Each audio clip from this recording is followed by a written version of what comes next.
টাইপের জিনিস। বলেন দেখে আর কি কি আছে। এগুলো ম্যাক্সিমাম সব দেশি। চায়না, আচ্ছা চায়নার, আচ্ছা আমি আর একটা সুযোগ দিই, চায়নার যে কোনো জিনিসের আমদানিকারক থাকলে হবে, দেখেন একটা চায়নার যে কোনো একটা আমদানিকারক থাকলেই হবে, দেখেন তো কোনো একটা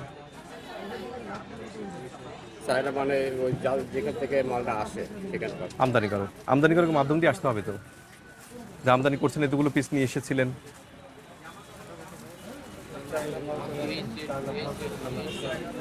দেখুন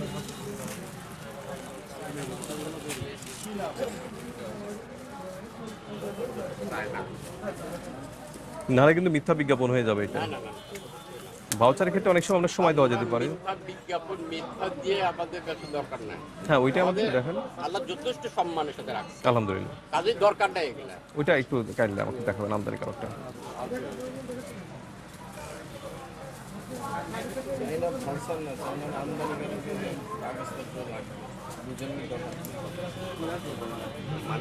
আমরা মূল্য নিয়ে ভাউচারে যদি খুব বেশি অসামঞ্জস্য না থাকে কথা বলবো না, কিন্তু বিদেশি জামা কাপড়ের নাম বললে তার আমদানিকারক লাগবে, নাহলে ভোক্তা অধিকার আইনে 44 ধারায় বলা আছে যে 2 লক্ষ টাকা পর্যন্ত জরিমানা হবে। এই যে এটা হচ্ছে আমদানিকারক। হুম, এই যে জিএসএফ, জিএস আছে না, হ্যাঁ এগুলো এরা হচ্ছে আমদানিকারক। কই এটা আমদানিকারকের ইয়ে না তো, কত নিয়ে আসছেন তাই।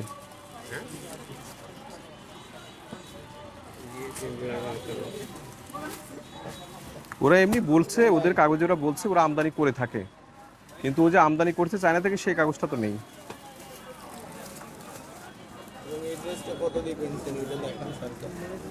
আচ্ছা ওটা নাই দেখাইলো, আমদানিকারক উনি যদি লাভ বেশি করতে চান, ওর ওয়েস্টেজ আছে, আর আমরা ভাড়া বেশি আছে, বেশি লাভ করি উঠে গেছে, কিন্তু আমদানিকারকের কাছে কাছে থাকি কিন্তু আমদানিকারকের ইয়ে লাগবেই, আমদানিকারকের কাগজ লাগবে। বিদেশি জামা যেটা আপনি বলেন দেখছেন না ইউটিউবে, ভোক্তা অধিদপ্তরে যে অভিযানগুলো হচ্ছে, পাকিস্তানি বললে পাকিস্তানি কাগজ লাগবে। পাকিস্তানের ভাই কোনো মাল আসে না, ওই যে চায়না বললেন যে চায়নার থেকে আসে। তাহলে সে কাগজটা আমাদের লাগবে, কারণ দামটা বেশি তখন বলছেন এগুলো চাইনিজ তাই না, তখন সে কাগজটা তো লাগবে। কিন্তু আমরা তো কি এটাই দেওয়া সম্ভব, এগুলো তো যারা ইম্পোর্ট করে তাদের কাছে থাকে। তাহলে সেক্ষেত্রে করতে হবে কি, যারা ইম্পোর্ট করছে যেহেতু চায়না নামে, তারা চায়না কাগজ দিচ্ছে না, ভাই তোমার জিনিস আমি নিব না। মানে ওদেরকে বলতে হবে চায়না পুরো কাগজ। হ্যাঁ তুমি যে কাগজ দিচ্ছ, আমদানি করছো চায়না থেকে, আমদানি এটা বিদেশ থেকে আমদানি করছে, তাহলে তোমার সে প্রমাণ্য কাগজপত্র দাও আমাকে, নাহলে তো নেওয়া যাবে না। এটা এরকম দোকানে তো ভুল হওয়ার কথা না, লাজনা তো অনেক বড় দোকান, তাহলে কি এটা একটা ভুল হয়েছে না? আইনগতভাবে কিন্তু এটা বড় ধরনের অপরাধের ভিতর পড়ে, বুঝতে পারছেন? এমন কি জরিমানা করবো বলেন, কত জরিমানা করবো বলেন, আপনি নিজেই বলেন। যেহেতু আমরা একটা জরিমানা এটা না করলে এটা তো একটা ভুল, মানে এটা একটা কি বলবো, ভুল যদি বলি না থেকে বলি যে এটা আইনের দৃষ্টিতে একটা অপরাধ হয়েছে, সংঘটিত হয়েছে।